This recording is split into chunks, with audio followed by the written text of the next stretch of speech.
Guys, it is officially 2025 and it's time to lock in. Okay, if you don't know me, I'm Game from BusyWorksBeats.com. We've trained over 1 million producers around the world, so we're going to work with Drake, Kanye West, Post Malone, Ariana Grande, French Montana, Young Thug, Polo G, Lil Baby, Trippie Redd, J. Cole, Kendrick Lamar, a long list of artists.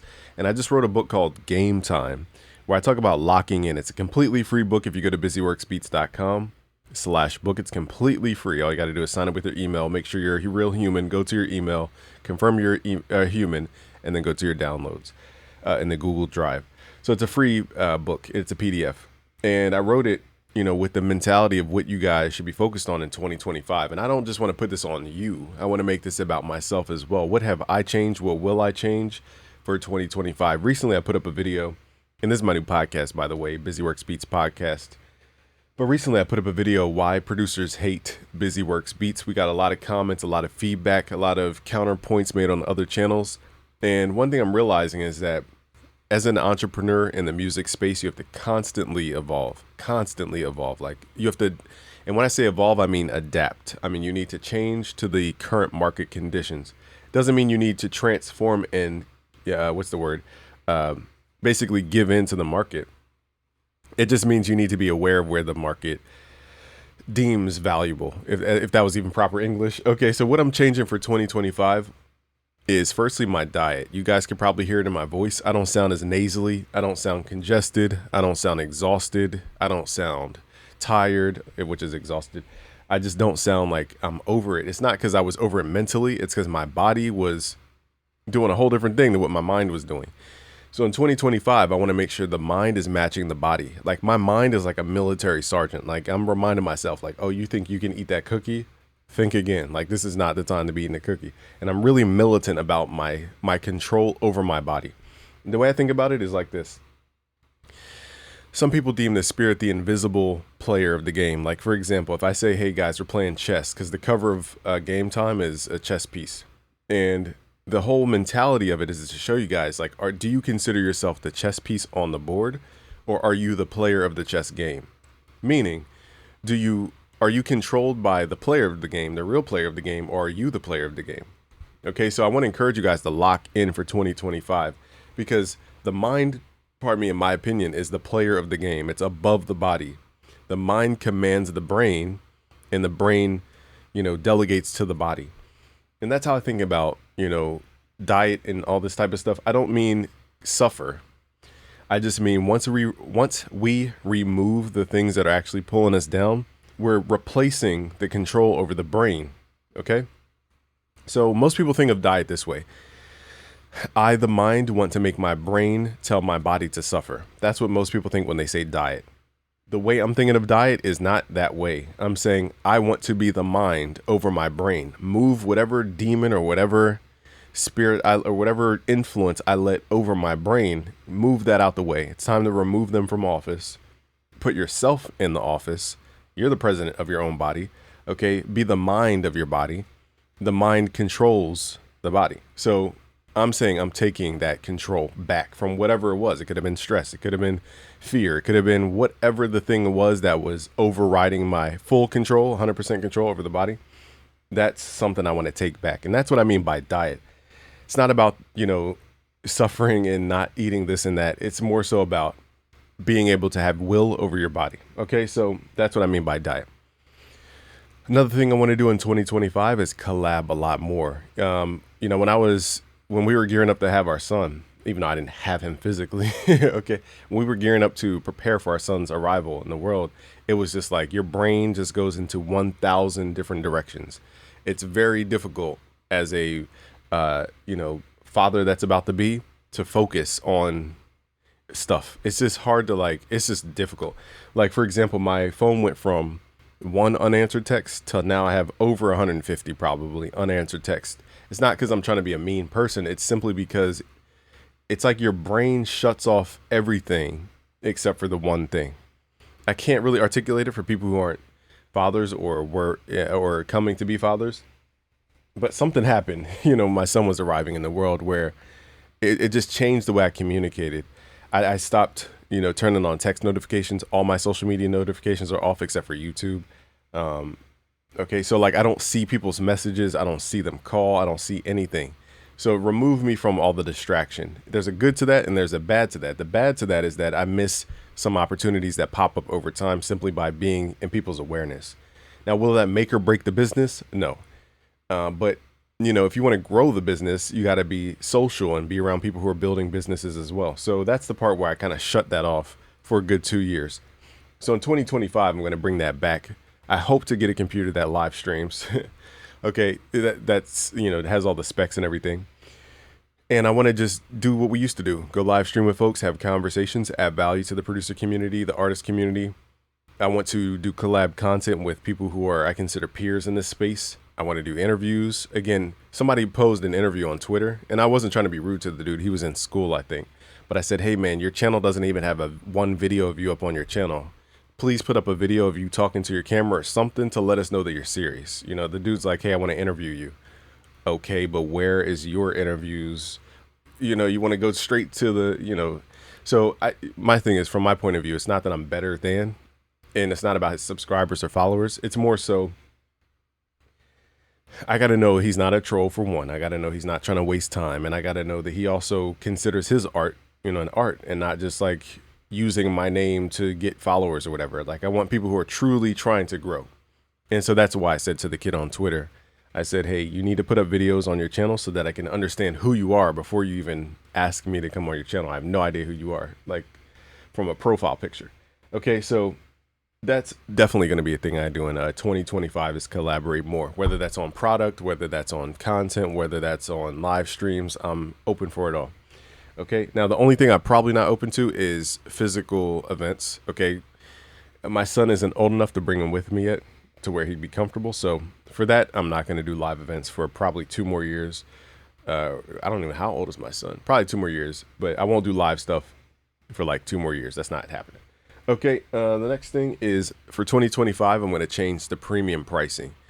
So just to give other business owners who are in the music space some confidence to change your pricing, it's okay to test pricing. So for a whole year, I tested free with credit card, meaning instead of people just going to busyworksbeats.com/premium, signing up for completely free, getting access to everything and just giving everything away for free.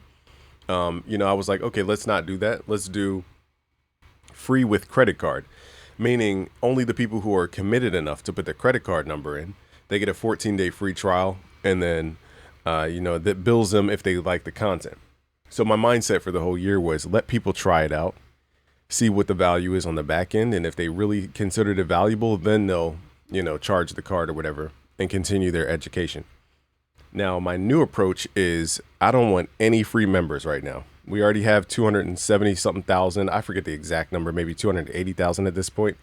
We have all the, we have a lot of students that we don't need any more social proof. We don't need any more of the free stuff.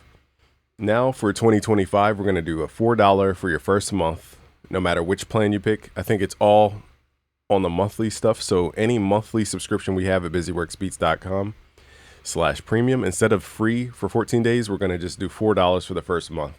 The reason is because I've noticed that people who don't pay attention. And I mean that literally to the core. It's something about whenever I offer like half off or free this, people feel so entitled to the information and to my hard work, and they just give you a headache, and I'm just tired of it. So 2025, I want to weed all those headache people out. They don't deserve this information, okay? We're going to weed them out all 2025. All the headache folks getting weeded out. As the Bible says, separate from the wheat from the chaff. It's time of harvest where we're going to separate the wheat from the chaff. Meaning the people who are serious, we're going to separate them from the people who are just bullcrapping. It is what it is. So that's the new plan. Now you still get a benefit because you get a whole month of access to everything we offer for $4 a month, which is insane to think. But I just can't take people who are not willing to like pull out hard-earned dollars to exchange for the hard-earned education that I'm trading. So it's going to be an even exchange this year. No more lopsided trades. Okay, so that is a huge thing I'm changing for 2025. The next thing is my mindset. And this is what I had to realize is whenever we write goals, we need to also acknowledge the sacrifice. There's something that we have to give up to reach our goals. And what I mean by this is, for example, with the pricing example I just gave you guys, I'm willing to give up the freeloaders and the people who think they deserve everything from me I'm giving that whole audience up. It could be 100,000 people. It could be 200,000 people. It could be 300,000, 500,000 people. I would rather not deal with people who are entitled. Okay. And then segment the 10 to 100,000 or 100,000 to a million people who are willing to commit to their journey, who are serious about learning, who are trying to improve themselves, build a personal brand, master music production, get placements because they learned how to actually socialize and build a business and a brand. But also, too, they learn the skill of music production, learn mixing so they could open up a business, maybe on SoundBetter, Fiverr, something to where they're adding value to the world. So they're taking this training and they're multiplying it times 100. Those are the people I want to work with, not the people who are just come by, what is it called? Like Johnny, I forget the phrase, but like Johnny come latelys or whatever, who just kind of are just dabbling in this stuff. No more of those folks. Like, I'm okay with training beginners who want to learn the craft. That's fine.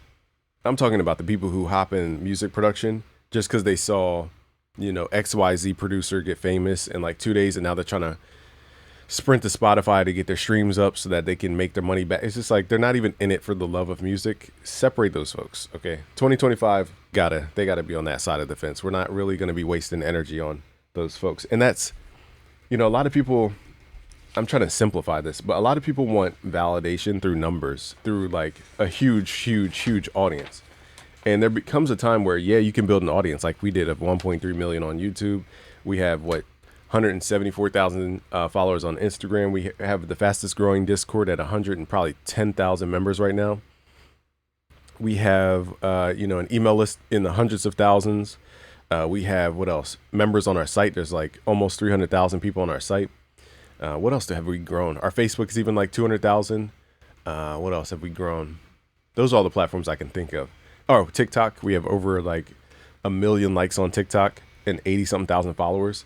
So it's cool to build up an audience. That's part of the branding. Okay, you have to be known. You have to expose yourself to a lot of people. But people are chasing just that. Okay, so it's not. I don't want people to demonize getting 1 million followers. I hate when people demonize like, oh, you have 1 million followers. They just demonize it too much. Of course, you want your audience to grow. But the point is, you want to focus on people who are actually going to take action, not people who are just watching to watch. You want people who are watching to learn, to then ultimately invest in themselves, and then they create value, and then they return the value, and then you guys keep multiplying the value over and over and over and over again. That's who you want to be around, not the people who are just there with their popcorn, looking for hate comments and looking for entertainment, or people who are just there to trash you and leave, or people who are just there for the show. Like, I'm not looking for show attendees right now. I'm looking for people who are true students, people who truly want to master this craft and become powerful by building their personal brand. People who truly want to build up their personal brand to where they don't have to rely on Warner, Sony, and Universal for a check. They have their own income. Okay, I'm talking about people who truly want to be masters of their craft and lead people. It's a high responsibility. It's a difference. Okay, this is not just like get rich quick, buy my YouTube course and I'll show you how to flip your dollar into 10. That's just not. That might be a result, but that's not what that's not what I'm teaching. Okay. So in 2025, we want to get rid of that like non-in-it audience. Okay. We want to get rid of that because they're just a headache, really, on the back end. They're a headache. Now, for 2025 too, I had to be willing to sacrifice, the high growth for more targeted growth. Again, I don't want to demonize high growth. There is an importance to having 1 million subscribers. Because we're getting we have 6,000 something videos. We get over 1 million views a month. Okay. So that's almost like a view per subscriber every single month, at least. And that's not, that's with me not even really put my foot on the pedal. So all I'm saying is, yes, it is important to get followers, but also too, it's also important to get targeted people who are going to follow your journey. So it's important on both sides. Like, for example, this is the last story. All 2024, my son moved to his new location or whatever. And so I was walking him around the neighborhood and waving to everybody. And over time, once you wave to enough neighbors, they just know who you are. An opportunity just popped up into thin air. It just popped up. I was just walking around one day. This lady saw me. She says, "Hey, I know you. Can you help me real quick?" And I said, "Okay, yeah, sure." Because another lady a couple days before, needed help because her power went out. Okay, so it was like right across the street. So I was making sure that the other neighbor was cool too. So 2 days or 3 days later, 4 days later, I forget how long. And the neighbor's like, "Hey, can I get your help? I know your son. You guys walk all the time." And And, you know, I went across the street and the lady was like handing me a crate. And I was like, I looked inside, like I had to double take the crate. I was like, wait, are these vinyls? And I didn't want to be in their business, but sorry, y'all, I had to pause to clear my throat. But I was like, yeah, are these vinyls? And then I saw the word Jackson. I thought it said Michael Jackson at first, but it said Millie Jackson. But I quickly saw the word Jackson. I think I saw Marvin Gaye, and I was like, hold up, these look valuable. I was like, and then she told me how she was about to sell those to you know, a local record store. And I was like, wait, are you selling these like to people who are not, you know, the record store? Because I would love to buy some if they're up for sale. And she basically gave me the price she was going to sell to the record store. It was about 3 times the price that she would charge me, or excuse me, that she charged the vinyl store that she was going to charge me. We had to negotiate down the price or whatever. Not that I was looking for a deal, but I wanted the record so bad. I'm going to make a new series. And I was just so excited to see records out of nowhere. It was just so random. Like, what's the odds that I was just talking about sampling and then a neighbor just pops up because they saw me? That's the power of exposure. Exposure doesn't mean that neighbor is now going to subscribe to my YouTube and buy my course. Exposure means that when opportunities that are in the realm of what you do pop up, then you can have more tentacles to reach out for that opportunity. That's how opportunity works. It's not magic. It's simply understanding that stuff is random and you have to make the probability lean in your favor. So, you know, that would have never happened if I would have never been walking, you know, midday constantly. That would have never happened if I would have never acknowledged the neighbor constantly.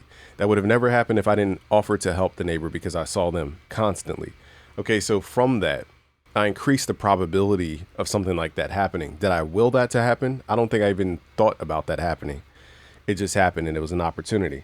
So I struck that opportunity and ended up getting vinyls for like 1/10 or 1/20th of what they would have charged the vinyl store, which was already pennies. So that's the magic of why I think you guys need to grow your audience. It's deeper than just like who will buy your thing. Okay. It's like who will be in your sphere to then get you to the next step. You never know who that could be. That's the importance of growing your exposure. Now, the next thing here, I'm trying to minimize this screen here, but I don't know how to do it. So let me press a button here, y'all. We'll pause the video though.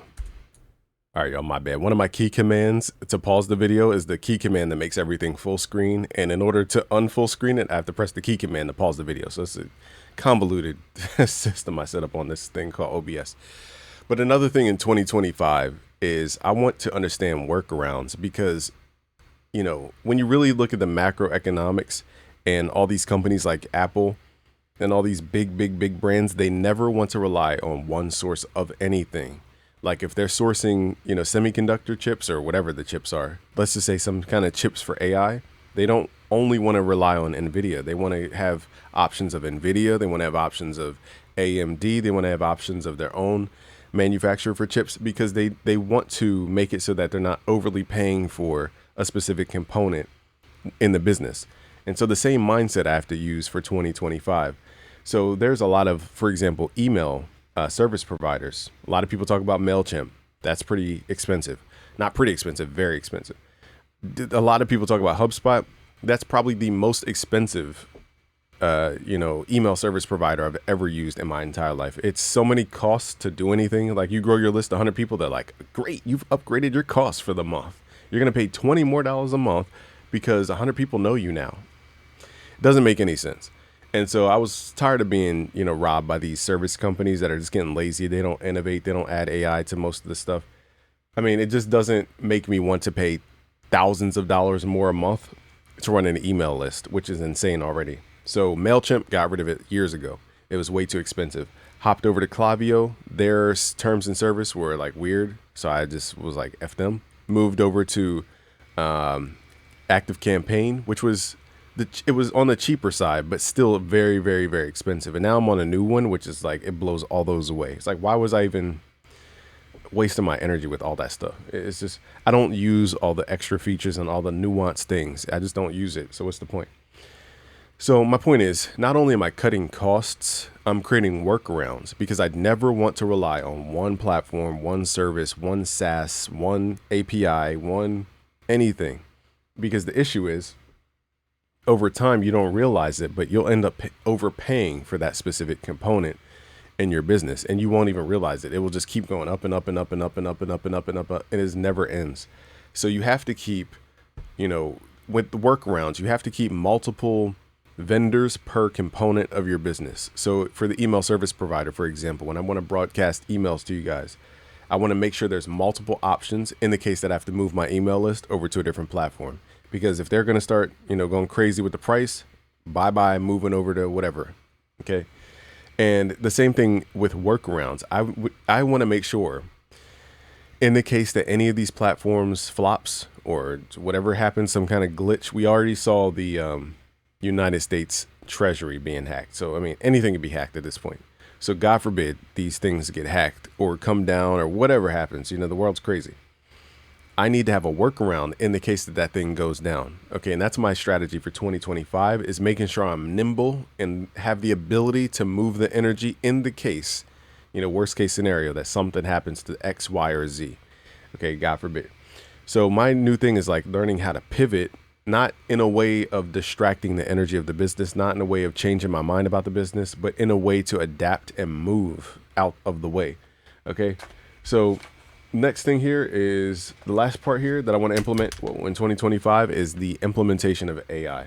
So I really want to just take a deep dive because they call this the agentic era. And what that means is that they're going to focus on AI agents. There's a lot to teach you guys, about AI. But the main thing that you need to understand is that AI, from OpenAI at least, has proven to be smarter than our smartest PhDs. Okay. So at this point, AI is smarter than humans, which means it can think of stuff that a human can't even fathom to think of. It can solve problems that we can't even remotely begin to learn how to solve. Now that's going to be huge. Now, are we going to have access to that right away? No. But my point is, I want to get in the habit of building this AI agent workforce on my behalf. You guys don't know the pressure of hiring a 5-person team that answers emails and you have to pay them thousands of dollars a month. Like, it's insane to think I had that much overhead in my business at one point. Yes, they freed me up of time, but at the same time, when you have a team, they're like AI. They figure out ways to create loopholes to not do work. They artificially leave work on the table to make themselves feel important so that, basically you think that they're still needed. So they'll leave a backlog on purpose, like, for example, people who, about my old, I had 2 customer support teams, and the first team I found out was like just being lazy. They just got comfortable and entitled. They weren't doing their work. They wouldn't even log into the customer support thing. I'm like, can you guys at least try? Like, you're getting paid. Just remember you're getting paid. So I learned very quickly you have to fire people fast because they get too comfortable. They start getting lazy and they just don't honor you and respect you. Cut them, move on. Second customer support team I had was better because the person that I saved from the first team was the only person not being a yes person. Okay, they were the person telling me about the problems on the back end that I couldn't see. So I kept them for the second team. They were the manager of the second team. Now the second team was great. The only issue is that they created like complex things that I would never think about to make it look like, actually the first team did that. I'm mistaken. The first team, pardon me, going back a little bit. What they would do is, one, they would leave backlog. So let's say we got 1,000 emails in a week. They would purposely leave 200, even though there's 5 people or 4 people at the time doing it, emails. They would purposely leave 200 to make it look like if they went to 0, they're like, okay, he doesn't need us anymore, and he's going to fire us. So out of fear, they would leave 200 emails unanswered, and then they would kind of meander at those, or it was stuff they didn't want to address, or they would only do the easy ones, and they would skip over the harder ones. And it's like, it's half impossible to keep everybody accountable. The real secret is just firing people who are not serious, and you move on. Like, it doesn't matter how many KPIs, SOPs, metrics you use. You got to realize that some people just are not in it because it's not their business. So you got to cut and move. Okay. There's somebody who's willing to do it. And so team number 2, the issue I had was there was a lot of people, a lot of emails, but it was like, people, what happened was there was so much productivity that the people on the outskirts would be less interactive because they felt that the other people would do the work and they still wanted credit for the other people's work. And I was like, that's not how this is working. It was a great team, but we had to make a second firing of that team. And now I'm implementing systems that make it so much easier. on many different ways. I don't want to bore you guys to tears about business, but instead of getting 5,000 emails a week, I've made a system to where we cut that down tremendously, because now it requires people to actually take effort to reach out, as opposed to just giving everybody our email. And now you have all types of people emailing you about the dumbest stuff in the world that is not valuable to the customers. All it does is take away time and energy away from your customers. So you got to stop entertaining everybody's like inquiries. And that goes to what I talked about earlier, which is, changing your pricing, changing your qualifiers, removing the free crowd. Okay. Not everybody deserves to ride on the arc. Okay. They're not going to be chosen. They haven't put in the work. So, so I'm going to implement AI agents, God willing, in 2025. I'll learn a lot more. I've been training, learning coding for this reason. And I just think it's time. There's no downside, in my opinion. When people email BusyWorks Beats, for example, this is just one area I can see where I can implement AI for sure, is customer support and emails. Because really, when they email BusyWorks Beats, they only want three things. Help with their order, they lost their order, or they need help logging in, or maybe even, I'll rephrase that. Help with their order, they have a question, or what else, even, or sponsorships. Those are the three main buckets. And pretty much all that can be solved by computer response. Like, I do not need to go in and respond to all these single people about every tiny little thing. So I would rather have my AI, if it's a sponsorship proposal, I literally have filter set up now to where it can detect if something's a sponsorship or not. And I'm like, if AI can do all this and summarize and do all this stuff, why don't I have that set up for my email to where it can sort out the emails for me automatically reply instantly, so you don't have to wait for an email, and then help customers instantly by looking up their database information, pulling the record, doing whatever they have to do to fix the issue, and then solving it. The only complex part is we use a lot of systems for checkout, for our membership stuff, and for our product hosting. So the only kind of difficult part about that is figuring out how the AI can access all of these platforms with the right permissions and have the ability to access all this stuff. That's the only part that I have to learn how to do. But really, if that's solved, now I don't have to focus on balancing customer support with content, with future thinking. I could just focus on the content, and the robot will take care of all the inward energy. As I put the outward energy out there, the robot can take care of the inward energy. It helps everybody. There's no downside. Who wants to wait to get customer service if you can get somebody to instantly give you what you want right then and there? So I see no downside. A lot of people are talking about, oh, but you want the human touch in customer support. Our business is not where it's like that customized, to where people have these super custom personal emails. It's just not like that. So anyhow, I'm going off on tangents, but that's what I think for 2025 will change. I'm going to keep myself accountable. You guys are seeing me get more fit. I don't look as fat in the neck. My cheeks are returning. Okay. And that's simply because I made a decision. So I want to encourage you guys to make the decision to be better. Again, my version of diet for 2025 is not making my body suffer. My version of diet is saying, move out of the way, you foreigner who's trying to control my mind. Okay. Take control of the mind. The mind takes control of the brain delegates to the body. I'm saying move out of the way, whoever's trying to, whatever demon or fear or anxiety, whatever the thing is, move out of the way, and then dominating the mind position. That's all it is. It's a power move. Dieting is not making your body suffer. It's a power move. Okay. So anyhow, encouraging you guys to be great. Subscribe if you're new. This is the podcast, BusyWorks Beats. If you want to learn how to master music production, go to busyworksbeats.com/premium. We have over 68 music production courses. Learn how to be a boss. Peace out, guys.